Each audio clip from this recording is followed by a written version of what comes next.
man, the legend, Kratos, will have his revenge. God of War 3 Remastered is an HD port of God of War 3, which came out in 2010 on the PS3. Now it's on the PS4. It's developed by Santa Monica Studio, and it's directed by Stig Asmussen, and it's a PlayStation exclusive. When you pop in the disc, you notice it only has a 9 megabyte update.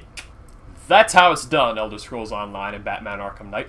Now, the title is very misleading. Remastered. Like I said, it's an HD port. It runs in 1080p, 60 frames a second, but it's a port. That's all it is. It's like, it's not a Halo 2 or a Wind Waker HD full recreation of the game. You could tell there's still some really, really bad textures. But either way, it's a chance for people who had 360 last generation to now play it on PS4. And don't get me wrong, there are parts of the game that look good. The art style itself, I like a lot. It's very Greek mythology, like almost old school, like Assassin's Creed 2-esque game. There's a lot of big scope in this game. There's a part you're fighting this guy and you're like an ant on him. And he's huge, he's a titan.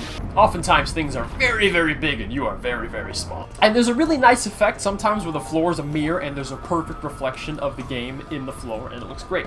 The game itself, I like it. It's fun. I think it's a good game. I don't think it's an amazing game. The premise is very simple. It's Kratos going on a revenge spree against Zeus and killing pretty much anything and everything and anyone and everyone and everything that has a molecule in it along the way. And you will not see the end of this day. I will have my revenge! Excellent child! I will tolerate your insolence no more! The combat itself, I find a little flippy and a little whippy and a little weak. I don't know, because he's got these chain things, and he's swinging around and hitting, like, all the people in the room. And it's not nearly as satisfying as, like, dare I bring up Dark Souls again. It's not as satisfying to me as hitting one enemy with one weapon, like... I will admit, that is very subjective. That is my taste. But there are enough moves and attacks and different weapons that you can use that switch it up enough. Unfortunately, God of War, like Halo, suffers from being revolutionary 2 generations ago. For the time, it set the standard for hack-and-slash games. But now, some of those things are so outdated that God of War just refuses to let go of. Like the fact that you have to hold down the right bumper to open chests. Like, really? And the fixed camera, do not like the fixed camera. It's nice because you always know which way to go because it's looking the way you're supposed to go, so you can't really get lost in God of War. It's not always positioned as it should be. While Kratos is a freaking Legolas, I've had trouble actually aiming the bow. I feel like it just kind of picked the biggest enemy in the room and sent all your arrows at him. But like I said, I like the game. I really like all the lore and mythology. I haven't experienced Greek mythology in any form in a long, long time, so it's nice to kind of get, oh, Zeus and Poseidon and Hades and all that. There's a giant chain that links Olympus and the underworld, and you go up and down it several times. That's quite a spectacle. Kratos is flying through the air, you gotta dodge stuff, and soundtracks can... Great soundtrack, especially when you're about to finish off one of the gods, and he goes, Kratos, Themos, Asfosna. Something that's weird is that there's these circles that are clearly meant to be checkpoints, but the game autosaves on its own, so it's like, do I even need to do that? Like, why? I don't know, it's a small thing to be concerned about, but it's just like, why? I don't get it. And it doesn't impact the game in any way. It confuses me, it puzzles me. But what God of War is known for is its super awesome gore death kill. So there's a lot of quick time events, which makes me think, I thought we didn't like quick time events, Order 1886. Why is everybody okay with it in God of War? And I gotta admit, the executions on the gods and all the big players are awesome. I love them. They're so violent. Love them. He's just ripping people's heads off and poking their eyes out, and chopping their limbs off. And Kratos himself is an asshole. He's a terrible person. Look at, he's constantly betraying everybody. He murders innocent civilians.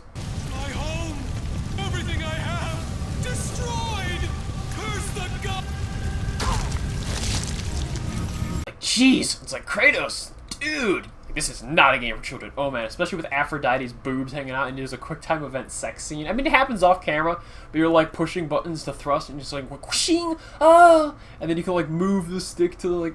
God of War is a big spectacle of a game, but I never found myself like staying up really late at night to play. It doesn't have like that same addictive gameplay like say Left 4 Dead or another multiplayer game that just keeps you up playing. I forgot to check how many hours I took to beat it, but it's a pretty short game, and it's worth the rental. It's a $40 game. It's not a $60 game, but that's still too much money for too little content. It's got virtually no replay value. Like, there were items you got, they were like, hey, you can use this in New Game Plus. I'm like, guess I'll never use you. So guys, I gotta say, in the end, God of War 3 is worth a 7 out of 10. I'm gonna touch over the ending really quick. If you don't want it spoiled for you, leave, play the game, then come back. So Kratos finally gets to Zeus in this big, like, 4-part fight with him, and you finally beat him, and he just stabs him in the chest, and he punches him in the face a few times, actually as many as you want, so you can keep spamming triangle, and the screen just starts going red with blood until you can't see anything, and you can just hear the punching sound. So the game will let you punch as long as you want, and then when you stop, it'll keep going. But that's all. That's all the gore that happens to Zeus. That was completely unsatisfying. It's like I wanted to rip his head off and tear out his intestines. It's like the big end guy in the game had one of the cleanest deaths, I feel.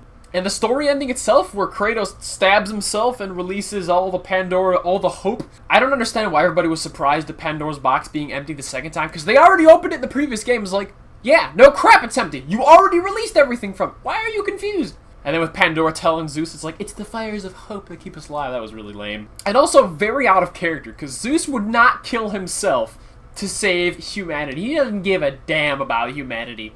If he didn't want Athena to have it, fine, but why would he kill himself? That makes no sense. Those are my thoughts on God of War 3. If you played God of War 3, did you like it? Let me know. Like, subscribe, share, comment, and see ya.